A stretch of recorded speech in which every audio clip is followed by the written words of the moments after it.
Okay.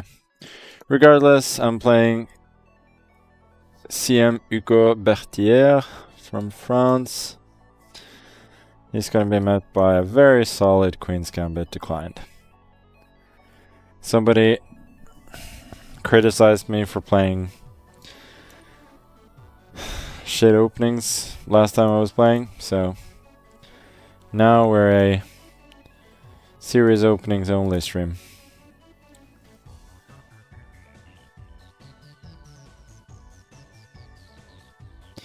So this is not considered to be the most critical, specifically because of this reply, but yeah. I don't think Monsieur Berthier cares. So this is obviously the main problem with playing these lines, is that play can easily become quite simplified. So the question is, should I do anything about his advances over there? I don't think so. So that seems a little bit inconsistent to go for rook b1 and then not b4. So obviously I can trade everything. I think I'll just keep the tension for now. I think if I was playing like some kind of tournament game against a very good player, I mean, first of all, this position wouldn't have happened, but also I think I would have traded, just going for knight d2 and bishop t3 when I'm probably already... Nah, I wouldn't say so. I think it's just dead equal. This way I'm trying to keep the tension a little bit more. So this is a nice move, protecting e3, preventing tactics and preparing f3. I'm looking at this move briefly, but I think it's just a bit too much, so what kind of useful move can I guess I'll just go rook d8, and then I'm anticipating f3, and then I'll make a couple of trades.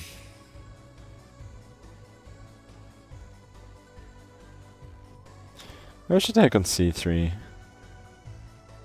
just to, if not spice things up. I think that would be a bit too big an expression, but at the very least I'm making the game a little bit more complicated. But okay, never mind. I should stop yapping and start playing.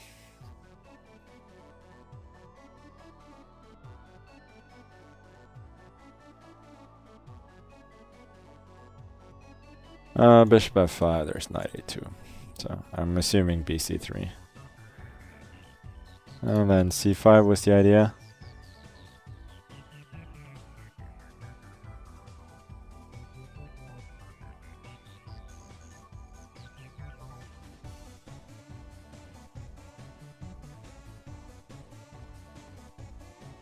Yeah, the thing is, I don't think there was a very good reply after e4, so it was kind of...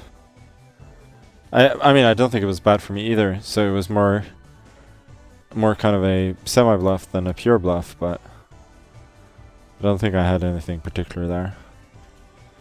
Now at least I can somewhat activate my pieces. Queen here, I go queen a6 or queen a5. I think queen here, no, queen a5. I was thinking he wanted to go rook f2 regardless, but it's actually pretty useful for the queen to be eyeing up this rook.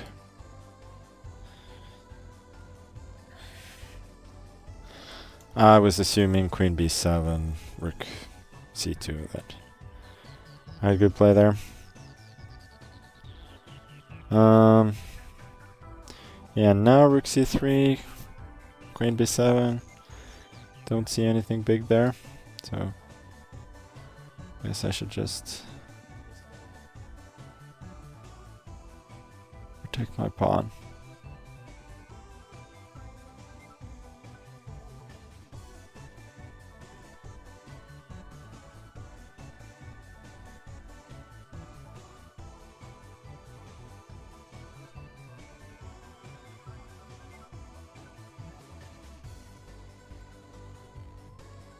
He's playing quite well, by the way, but this also highlights one of the problems with playing kind of more traditional openings against these guys, is that the patterns will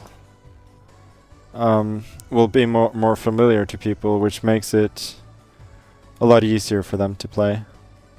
So I was anticipating e4 and knight h5 there, which I think could have been fairly unpleasant for him. Okay, let's continue to push. There's knight c5, but I don't believe that's a big... Yeah. I was hoping for queen d3, but he can take, and then... I mean, rook c2, there's knight e4 amongst others. Okay, I should play faster.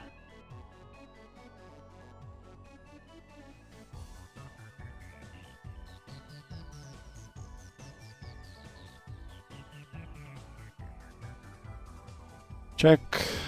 Push the pawn.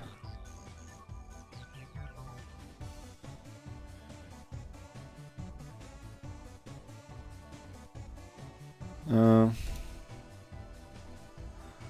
guess I trade. I'm not playing this very convincingly at all. What did I just wanted to keep an eye on e3, but that was kind of stupid. I don't think this trade was a good decision by him.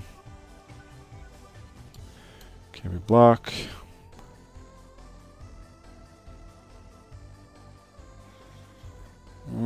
I still haven't achieved much, to be fair. Okay, king d6, knight d3, d5, b3 maybe.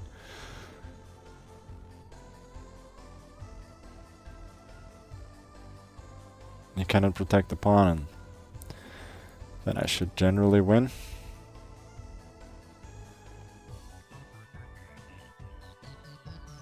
Knight is finally activated.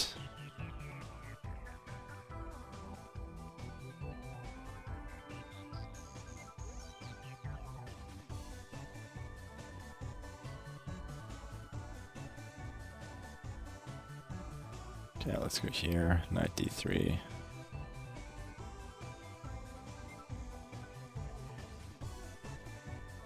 And rook c1. Okay, thank you. That was a bit of a stiff game. He played well though, but I played that